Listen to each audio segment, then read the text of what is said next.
एक घने जंगल में चिंटू नाम का एक छोटा खरगोश रहता था।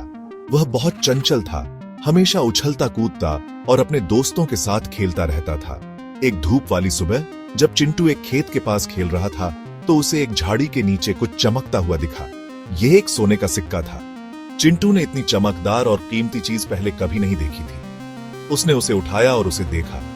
वह जानता था कि वह इसे नहीं रख सकता, यह उसका नहीं था।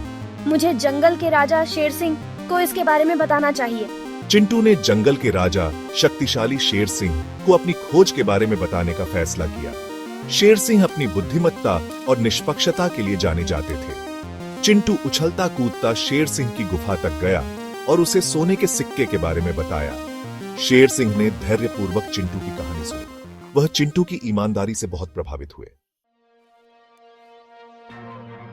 इसी जंगल में फुंडकी नाम का एक धूर्त लोमड़ी भी रहता था। वह अपनी चालाकी और चालबाजियों के लिए जाना जाता था। फुंडकी ने उस सोने के सिक्के के बारे में सुना जो चिंटू को मिला था। उसने सिक्का चुराने की एक योजना बनाई। मैं शेर सिंह से कहूंगा कि मुझे 5 सोने के सिक्के मिले हैं। इससे वह जरूर बेवकूफ बन जाएगा। फुंडकी जल्दी से शेर सिंह के पास गया और उसने नाटक किया कि उसे एक नहीं बल्कि 5 सोने के सिक्के मिले हैं। फुंडकी को लगा कि वह बहुत चालाक है। उसने सोचा कि वह शेर सिंह को बेवकूफ बना सकता है और चोरी का खजाना ले जा सकता है।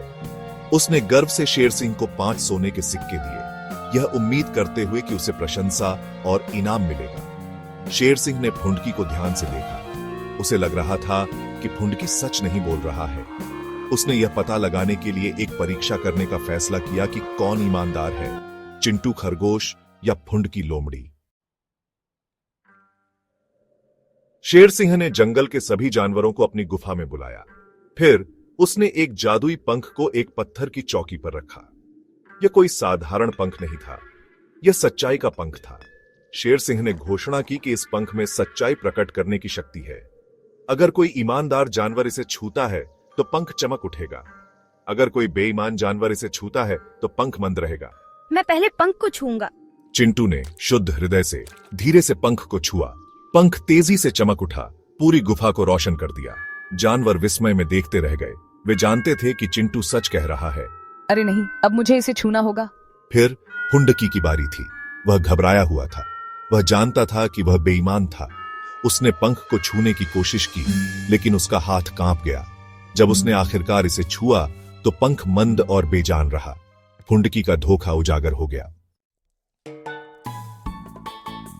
शेर सिंह फुंडकी के झूठ को समझ गया। उसने धूर्त लोमड़ी को उसकी बेईमानी की सजा के रूप में जंगल से निकाल दिया। उसने चिंटू की ईमानदारी की प्रशंसा की और उसे इनाम के रूप में सोने का सिक्का वापस कर दिया। धन्यवाद शेर सिंह, मैं इसे हमेशा याद रखूंगा। चिंटू बहुत खुश हुआ। उसने सीखा कि ईमानदारी हमेशा सबसे अच्छी नीति होती है। जंगल के जानवर चिंटू के लिए खुश हुए और उस दिन एक बहुमूल्य सबक सीखा। उन्होंने सीखा कि जब कोई नहीं देख रहा हो तब भी सच बोलना जरूरी है। ईमानदारी हमेशा आसान नहीं होती, लेकिन यह हमेशा सही होती है और अंत में ईमानदारी को हमेशा इनाम मिलेगा।